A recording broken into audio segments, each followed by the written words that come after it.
Assalamualaikum warahmatullahi wabarakatuh.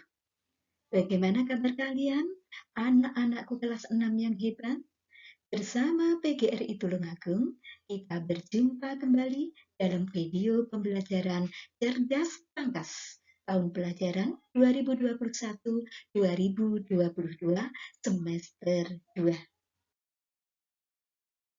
Kali ini kita akan membahas tentang tema 8, Bumiku. Subtema 2, Bumiku dan Musimnya, pembelajaran 4. Ayo kita mempersiapkan buku cerdas tangkasnya. Dalam pembelajaran 4 ini, ada 3 muatan yang akan kita pelajari, yaitu IPS, Bahasa Indonesia, dan PPKN. Sekarang kita belajar muatan IPS KD 3.1 dan 4.1. Kita akan mempelajari tentang negara-negara di Asia Tenggara, terutama yang tergabung dalam ASEAN. Kali ini yang akan kita bahas adalah tentang negara Singapura. Kondisi geografis Singapura. Singapura merupakan negara kepulauan padat penduduk yang mempunyai pulau utama dan pulau-pulau kecilnya. Luasnya hanya sekitar 700 kilometer persegi. Singapura merupakan negara pelabuhan terbesar di Asia Tenggara sekaligus pelabuhan paling sibuk di dunia. Karakter tanah di Singapura tergolong tidak subur. Itu adalah tentang kondisi di Singapura. Bagaimana kondisi sosial budayanya? Ayo kita baca, silahkan membaca sendiri. Bagaimana juga hubungan kondisi geografis dan sosial budaya. Karena letak Singapura yang strategis, yaitu terletak pada jalur persilangan pelayaran internasional dan juga merupakan negara pelabuhan terbesar, Singapura memiliki berbagai macam etnis seperti Melayu, Tionghoa, India. Luas negara yang relatif sempit dan penduduk yang padat membuat 85% rakyat Singapura tinggal di rumah susun dan apartemen. Karena Singapura memiliki tanah yang tidak subur dan merupakan daerah strategis pelayaran, membuat mayoritas profesi di Singapura adalah industri dan perkantoran. Nah, setelah kalian memahami tentang Singapura, ayo mencari informasi tentang kondisi geografis, kondisi sosial budaya, dan hubungan kondisi geografis dan sosial budaya negara lainnya yang merupakan anggota ASEAN. Bisa Malaysia, bisa Thailand, bisa Filipina, bisa Kamboja, Vietnam, dan lain-lain. Nah, setelah itu, ayo kita membahas soal-soal pada Ayo Berlatih. Ayo mengerjakan soal-soal berikut ini dengan benar. 1. Berikut ini etnis yang mendiami negara Singapura, kecuali A. Melayu, B. Indonesia, C. Tionghoa, dan D. Arab. Jawaban yang betul adalah D. Arab. 2. Sebagian besar warga Singapura tinggal di rumah susun dan apartemen. 3. Negara pelabuhan terbesar di ASEAN adalah Singapura. 4. Agama yang dianut oleh warga Singapura adalah ada yang beragama Buddha, ada Kristen, ada Islam, dan ada juga agama Tao. Nomor 5. Mengapa mayoritas profesi di Singapura adalah industri dan perkantoran? karena Singapura memiliki tanah yang tidak subur, sehingga tidak memungkinkan untuk pertanian, dan merupakan daerah yang strategis perlayaran, membuat mayoritas profesi di Singapura adalah industri dan perkantoran. Selanjutnya, muatan bahasa Indonesia KD 3.7 dan 4.7. Ayo membaca teks yang berjudul ASEAN Sepakati Kekuatan Manufaktur Bersama Hadapi Industri 4.0. Nah, setelah kalian membaca, ada berapa paragraf? Ayo kita hitung. 1, 2, 3, 4. Ada 4 paragraf yang harus kalian baca. Dibaca sendiri ya. Nah, setelah kalian membaca, maka tuliskan gagasan pokok dan gagasan pendukung dari setiap paragraf. Paragrafnya tadi ada 4, sehingga gagasan pokoknya juga ada 4. Sedangkan gagasan pendukungnya tergantung dari teks yang kalian baca.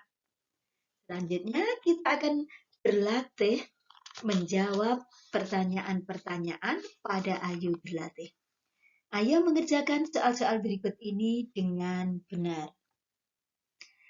Bacalah teks yang berjudul ASEAN Sepakati Kekuatan Manufaktur Bersama Hadapi Industri 4.0.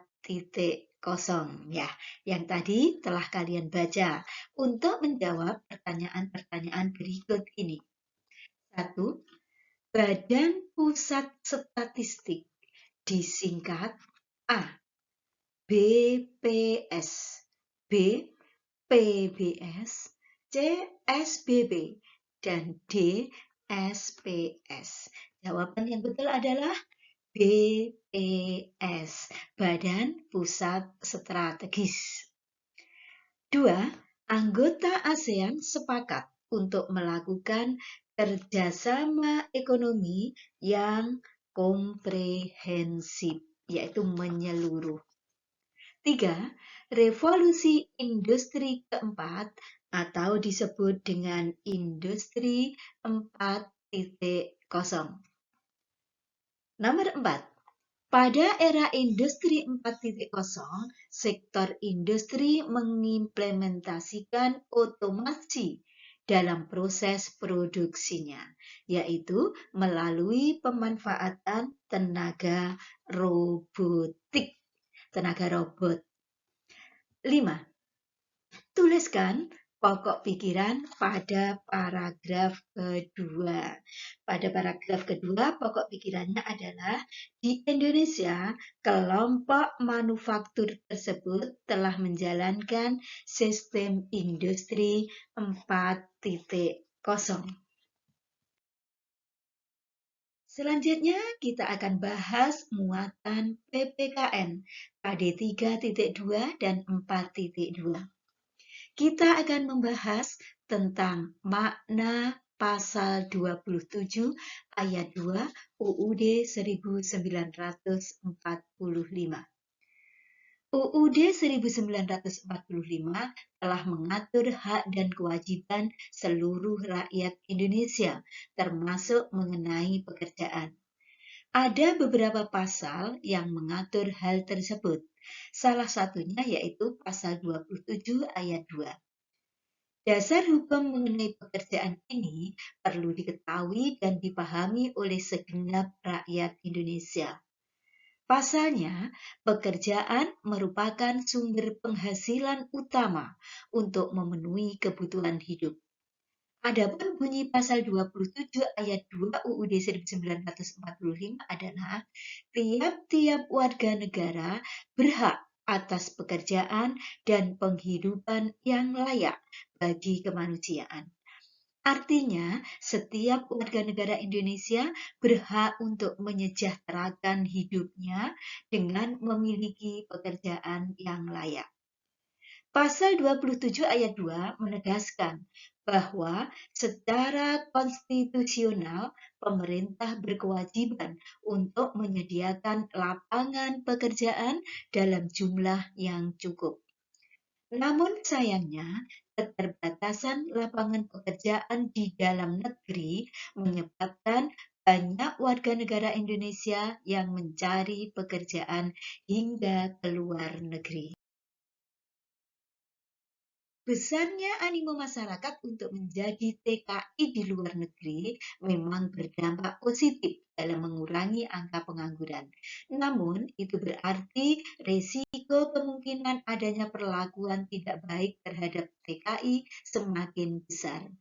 Oleh sebab itu, mengacu pada pasal 27 ayat 2, undang-undang tersebut harus memberi perlindungan bagi warga negara yang akan bekerja di luar negeri agar dapat memperoleh pelayanan penempatan tenaga kerja secara cepat dan mudah dengan tetap mengutamakan keselamatan baik fisik, moral maupun martabatnya.